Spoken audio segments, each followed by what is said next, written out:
¡Atención! ¡Herr General! Jueces de la Gran Bretaña, América, Rusia y Francia se reunieron en la corte de Nuremberg con poderes para imponer sentencia de muerte o los castigos que puedan considerar justos.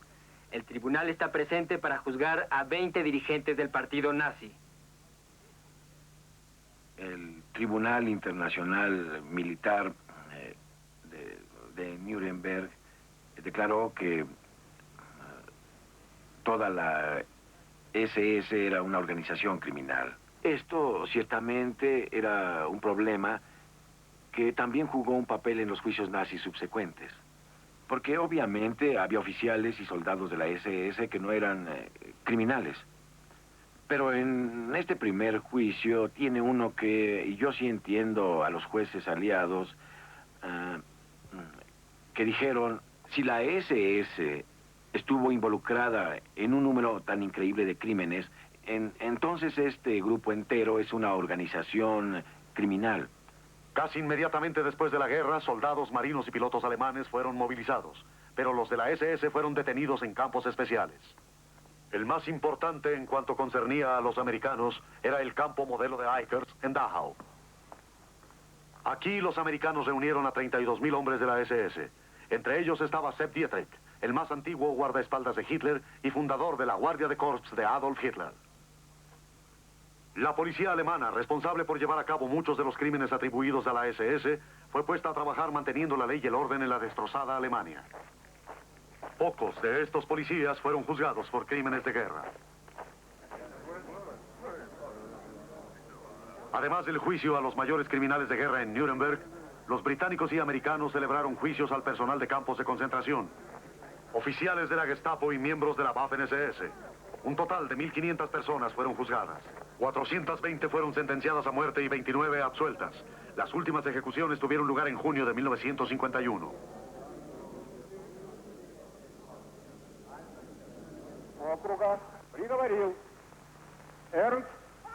En estos juicios el idioma, el procedimiento y las sentencias variaban, pero en casi todos los casos, los hombres de la SS declaraban que ellos solo habían cumplido órdenes, porque si rehusaban hacerlo, ellos mismos podrían haber sido ejecutados.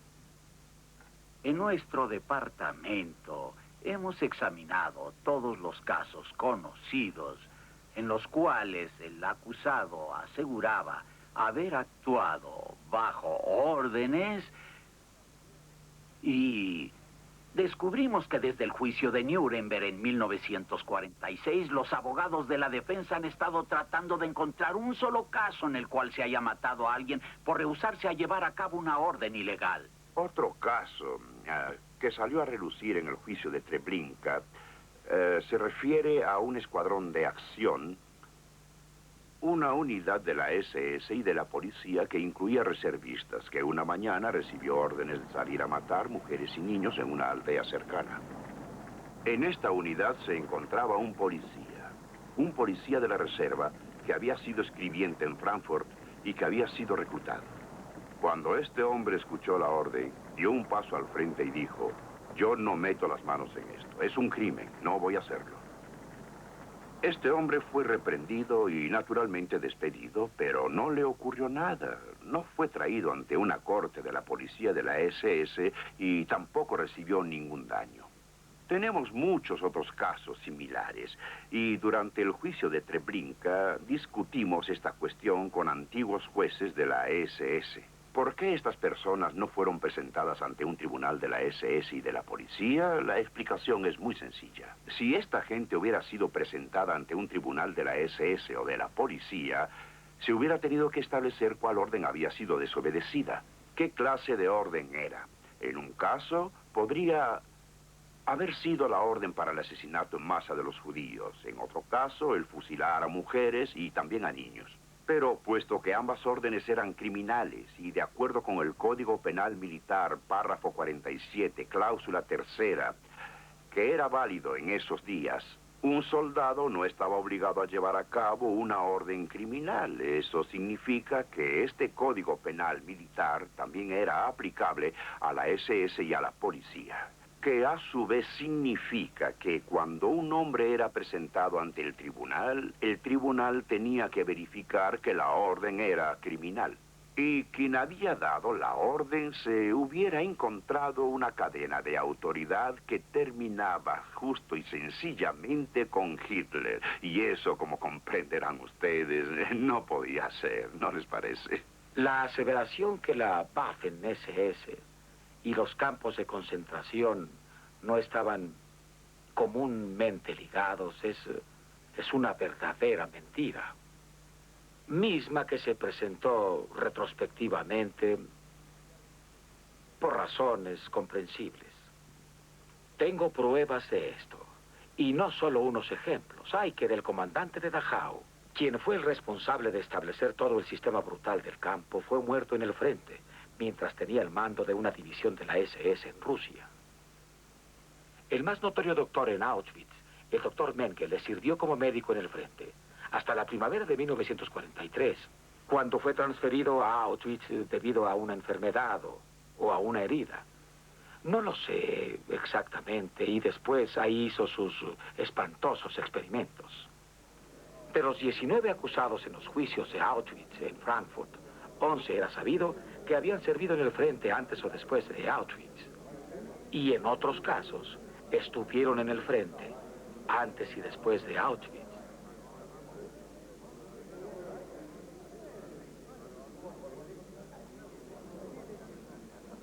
Después de la guerra, no se permitió a los tribunales alemanes juzgar a germanos por crímenes cometidos en territorios ocupados. Estas restricciones fueron retiradas hasta final de los años 50, cuando la maquinaria estaba instalándose lentamente para investigar y enjuiciar sospechosos. Desde 1958, este departamento aquí en Ludwigsburg ha llevado a cabo 12.000 investigaciones.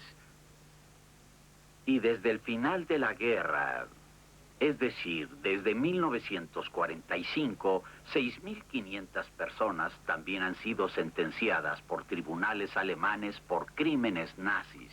A esto también deben agregarse a aquellos sentenciados por tribunales extranjeros, americanos, británicos, franceses y tribunales de países orientales como Polonia, la Unión Soviética, Yugoslavia, Checoslovaquia, que hacen un total aproximado de 50.000 alemanes sentenciados por crímenes nazis.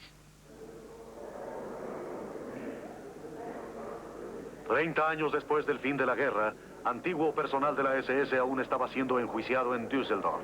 5 mujeres y 2 hombres que sirvieron en el personal del campo de concentración de Majdanek. En ese campo se estima que cuando menos murieron 250.000 personas. 5 años después, el juicio continuaba. La pregunta, ¿a qué clase de personas se está enjuiciando? Es una que con frecuencia hacen personas jóvenes. En particular los escolapios, quienes observan el juicio y quienes con frecuencia vienen al tribunal con la idea... por todos los cielos, todo eso pasó hace mucho tiempo. Esta gente debe ser dejada en paz. Bien podría ser nuestros mismos parientes. Muchos de ellos han dicho esto.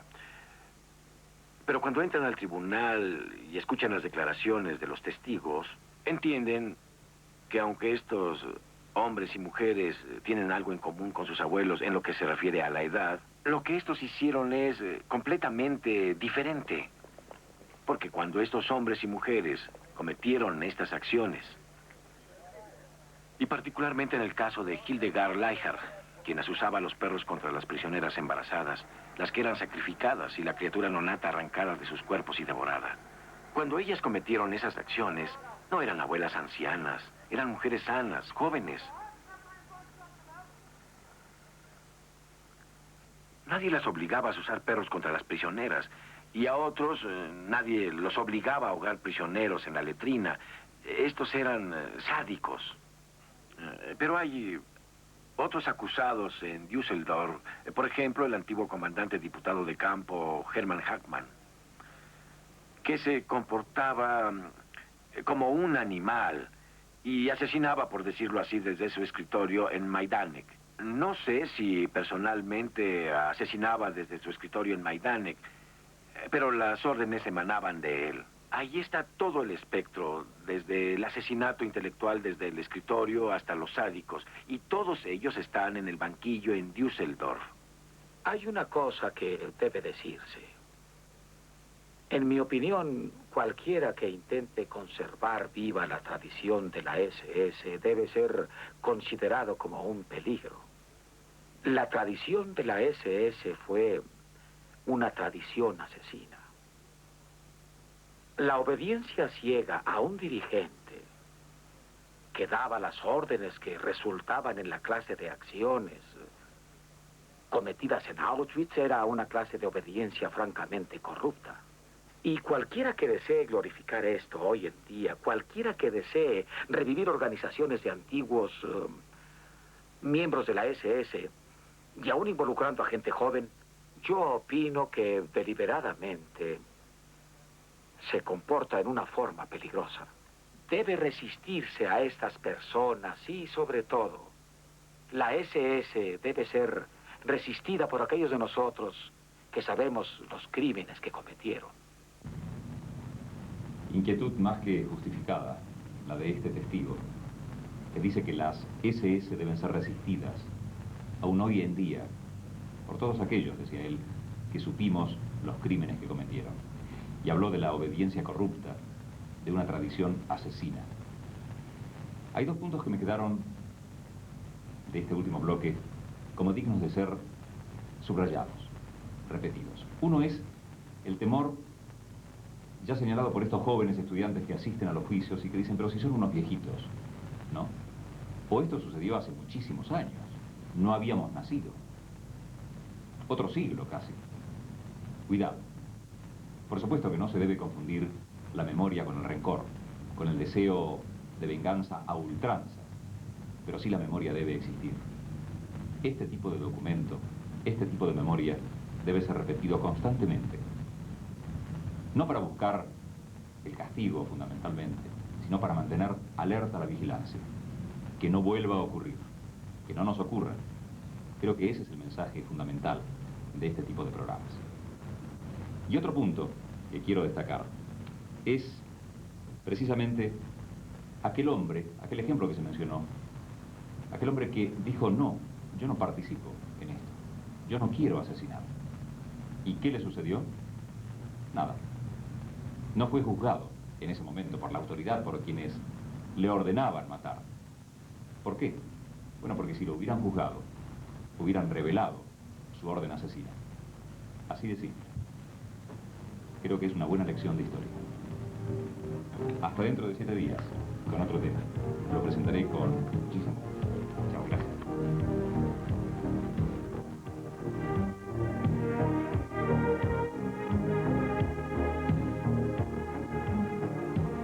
Siga en ATC, ya viene Noticiero Nacional. Y a su término, Invitada a un crimen.